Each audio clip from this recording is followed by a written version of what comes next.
get.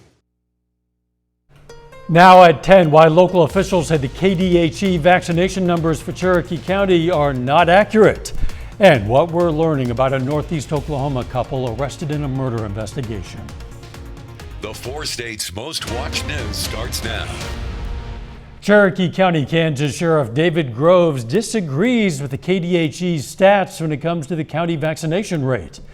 This is KOIM News at 10. According to the KDHE COVID-19 vaccination rate map, Cherokee County has one of the lowest rates in the state for fully vaccinated residents ages 12 and older, at roughly 36%. Also, according to KDHE's map, neighboring counties all have much higher vaccination rates in their 50s. The Cherokee County Sheriff says the KDHE is not getting the big picture in the county. We have a large population of our citizens who work particularly in the medical fields in the Joplin area, and so through their employer they're being vaccinated there, and that data is just not shared across state lines with respect to how KDHE is capturing that. We reached out to the Cherokee County Health Department and the KDHE for clarification. Neither had representatives available, but Joplin's Freeman Hospital did confirm to us they share their vaccination data only with Missouri's Show Me Vax database and not with other states. Cox Health is now offering COVID-19 vaccinations for kids ages 5 and older. In our region, that means parents can schedule a vaccination appointment at the Lamar and Monette Cox locations. The medical director of pediatrics at Cox Health said in a news release, quote, "We are pleased to see this expansion of COVID-19 vaccinations for younger children, as we believe this will make a significant difference in protecting their health."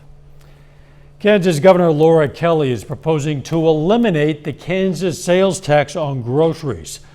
The plan outlined by the governor would save many families hundreds of dollars a year and consumers a total of $450 million annually.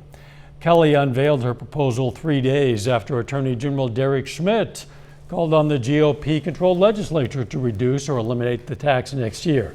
Schmidt hopes to unseat Kelly in the 2022 governor's race. Lawmakers' support will likely make reducing or ending the 6.5% state sales tax on groceries a top issue when the legislature reconvenes in January. Kansas has the second highest state sales tax rate on groceries. Doug Hetty joins us now with a first look at the weather.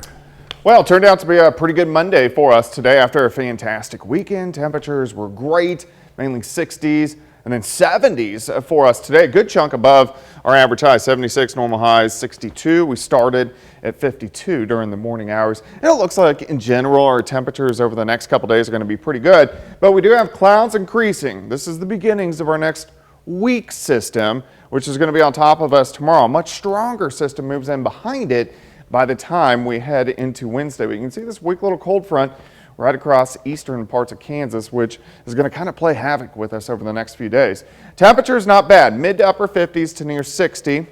I think we'll drop back into the mid 50s tonight. Southerly winds kind of keeping our temperatures up just a bit.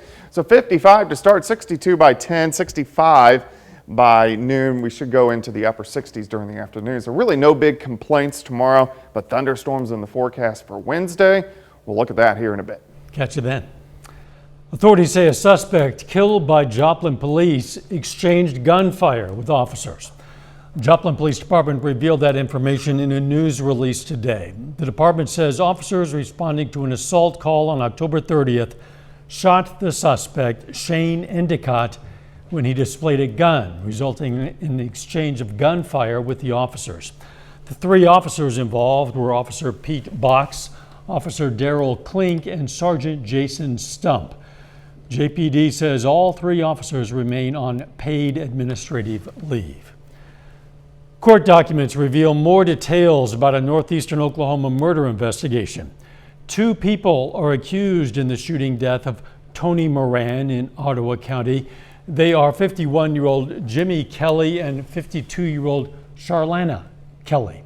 Court documents say that during his interrogation, Jimmy Kelly revealed that he had been having an affair with Moran and that he and his wife, Sharlena, had met with her the night of her death. Jimmy Kelly says he handed Moran a gun and that she shot herself in the head. In grief, Jimmy says he then shot her in the torso. Jimmy Kelly is facing federal charges of first-degree murder in Indian country and using a firearm to commit a violent act. Sharlena Kelly is held in the Ottawa County Jail on one count of accessory to a felony. A suspected St. Louis area serial killer is now in jail. 25-year-old Perez Reed is accused of a crime spree across Missouri and Kansas in September when 6 people were killed and 2 others injured. Authorities say when he was arrested Friday, he had in his possession a .40 caliber pistol that matched shell casings found at the scene of the shootings. Reed is charged with 2 counts of first-degree murder, 1 count of first-degree assault, 3 counts of armed criminal action. He's also charged with interstate transportation of a firearm with intent to commit a felony. Reed has denied hurting anyone. The motive for the shootings still unclear. Still ahead, the latest on the investigation into 8 deaths at a Houston hip-hop concert. And investment app Robinhood reveals hackers exposed the information of millions of users. Experience what Kia has to offer. It's the right thing. New details have emerged following the deadly Astro World Music Festival in Houston, headlined by Travis Scott. Several lawsuits have already been filed against the rapper in connection with the incident. Anthony Pura reports. The FBI has joined the investigation into the deaths of 8 people during a Travis Scott concert in Houston on Friday night. The victims included a 16-year-old girl and a 14-year-old boy. The air was literally slowly squeezed out of him, sending his heart into cardiac arrest. An attorney representing some of the victims said a lack of crowd control led to concert goers being crushed and suffocated. I think it's self-evident that this concert was planned incredibly poorly, that no regard was given to the safety of these young people. Cell phone videos show fans calling for help as the music played on. Officials are trying to understand why the show kept going. Travis Scott took the stage around 9 p.m. By 9:30, fans were collapsing. The festival was declared a mass casualty event at 9:38, but Scott's performance continued until after 10 p.m. He paused briefly at one point to direct medics to an audience member. We need somebody to help him. Somebody passed out right here. Scott and the promoters of Astroworld say they are cooperating with investigators. Scott is also offering to pay each of the victims' funeral expenses. Anthony Pura, CBS News, Los Angeles. Houston's police chief said he met with Travis Scott to discuss safety concerns prior to Friday night's show, but did not elaborate on the nature of those concerns. A cybersecurity research firm says foreign hackers have reached 9 organizations in the defense, energy, healthcare, technology, and education sectors. At least one of the organizations is in the U.S. Palo Alto Network says the hackers stole passwords to gain long-term access to these organizations' networks. It's unclear who is responsible for the breach, but some of the attackers' tactics overlap with those used by a suspected Chinese hacking group. Stock trading platform Robinhood said today that information belonging to millions of its customers was exposed in a hack last week. The company said the hackers demanded an extortion payment following Wednesday's data breach. Not clear if the company made that payment. The hacker or hackers got email addresses for about 5 million people and full names for another group of roughly 2 million. The cyber attack also exposed the names, dates of birth, and zip codes of roughly 310 people. According to Robinhood, about 10 more customers had, quote, more extensive account details revealed. The company said it does not believe the exposed data included social security numbers, bank account numbers, or debit card numbers. Robinhood also said there has been no financial loss to any customers due to the attack. Later, a new website aimed at attracting talent and businesses to Pittsburgh. Plus, it looks like some thunderstorms right back in the forecast. We're going to check that out coming up. Wrap up some. Academy.com.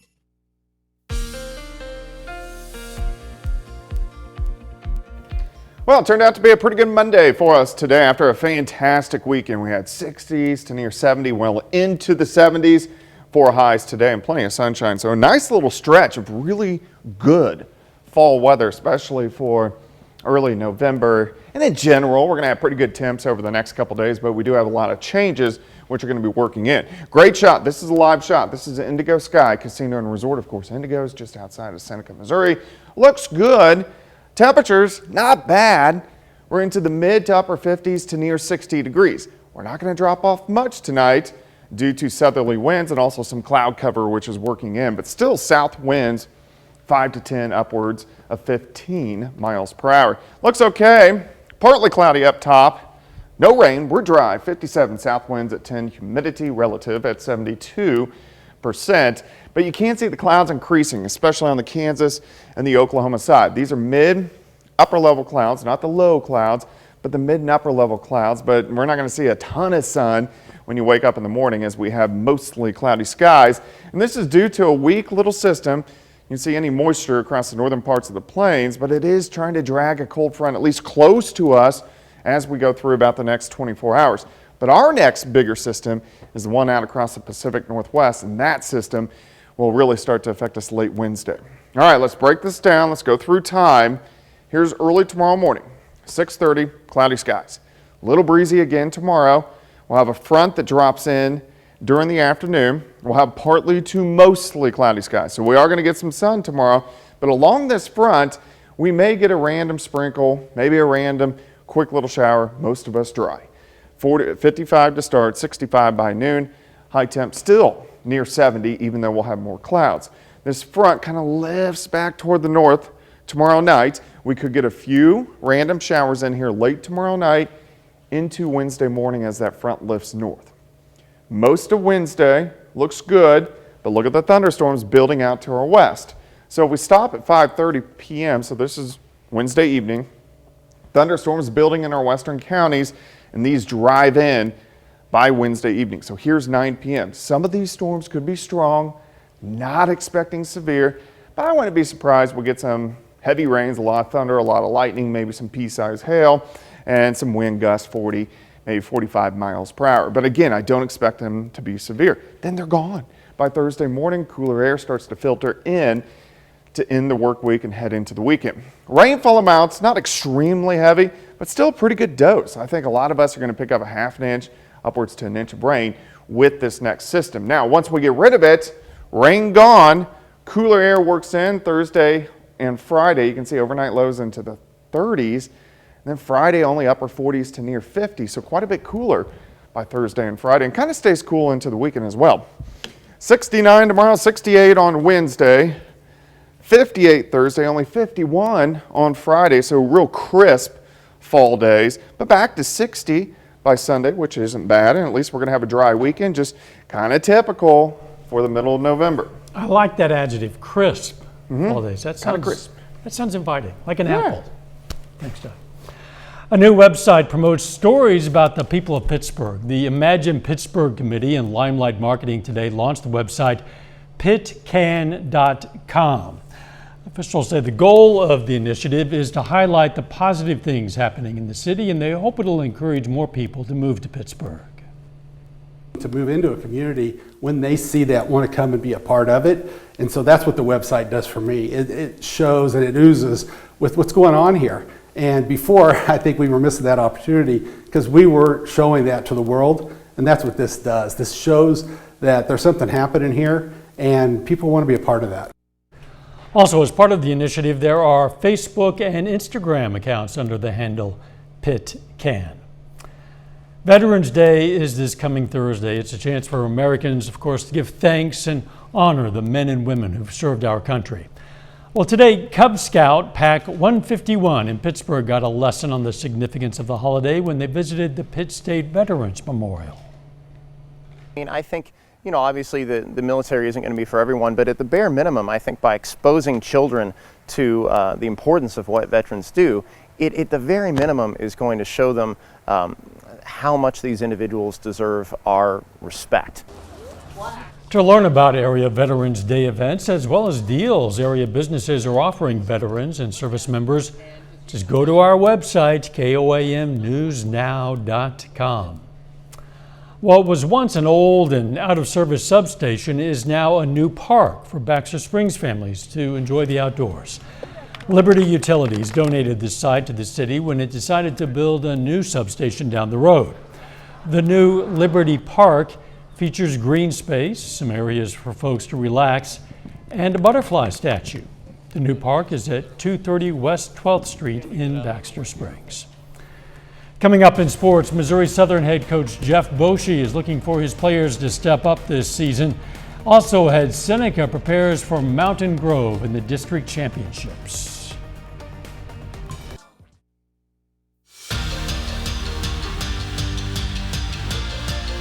Fort Scott Community College announced the termination of its football program tonight. The school's Board of Trustees made the announcement in a release on their website earlier this evening.